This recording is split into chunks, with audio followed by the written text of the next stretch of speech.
Car number 9, Bill Elliott, is running out front, and it doesn't look like anybody's going to be able to catch him here today. Going to have to get the gun. Got to shoot his tires off. That's the only way we're going to stop him. I tell you, he's sure strong.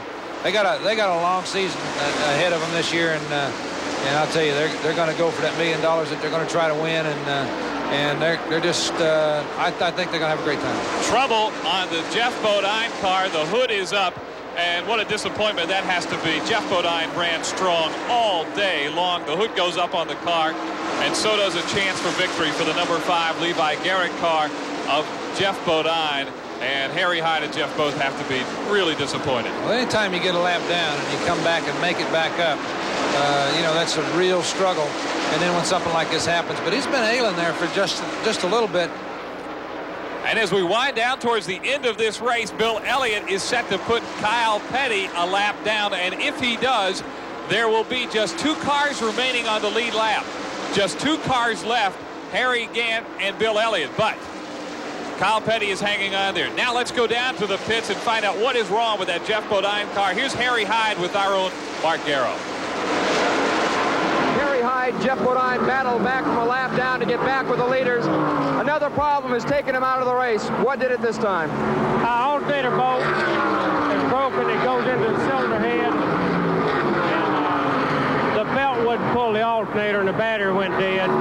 Is it more frustrating given the fact you had battled back so strongly to get back on the lead lap? Oh yeah, he's upset and broken-hearted, but he's big enough to handle those things. That's racing, and we just have to live with it. We'll just be back stronger next time. Disappointing day for Jeff Bodine, and now with just a couple laps remaining, Bill Elliott has moved into a lap all himself as he has just put Harry Gant a lap down. And Bill Elliott, if he can just hold that car together, will have himself a nice ride around the racetrack just a couple more times, and he will be in the winner's circle. Yeah, I tell you, they've got it all wrapped up. Next time by, he'll get the white flag, and I guess Travis was right. There's just no way to catch him then. Not on this day, and what a season it has been for the entire Elliott crew. They say this is reminiscent of the Petties of the 60s and early 70s, and can you see some resemblance in the family operations as he takes the white flag and heads on the final lap? The new king of NASCAR, they're calling him, Bill Elliott. Well, it sure is, and teams have dominated before. Junior Johnson's done it in years. The Petty family did it for years, and now Elliott and them's doing it. And I don't personally think they ought to restrict that car. I think they ought to let him go ahead and go. We're looking at racing. They call it racing, and that's exactly what he's doing. He's doing it by the rules. And he's doing it better than anybody else as he heads down the front straightaway. Elliott to take the checkered flag, and Elliott has won the Budweiser 500 here in Dover, Delaware. Bill Elliott continues his domination on the super speedways as you see the joy in the Elliott pits. He comes in and heads towards victory lane, a way he knows pretty well by now. He's been there several times this season already.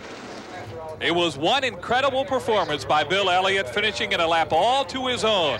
And as we take a look now at the final standings of this race, just want to say, Dick Brooks, it's been a real pleasure working with you today. Well, Mike, it's been a real pleasure working with you. You've got, it's amazing all the knowledge you've got of the sport. And with Meslu, I'm proud to be here. Let's go down now to victory lane. Mark Garrows with Bill Elliott.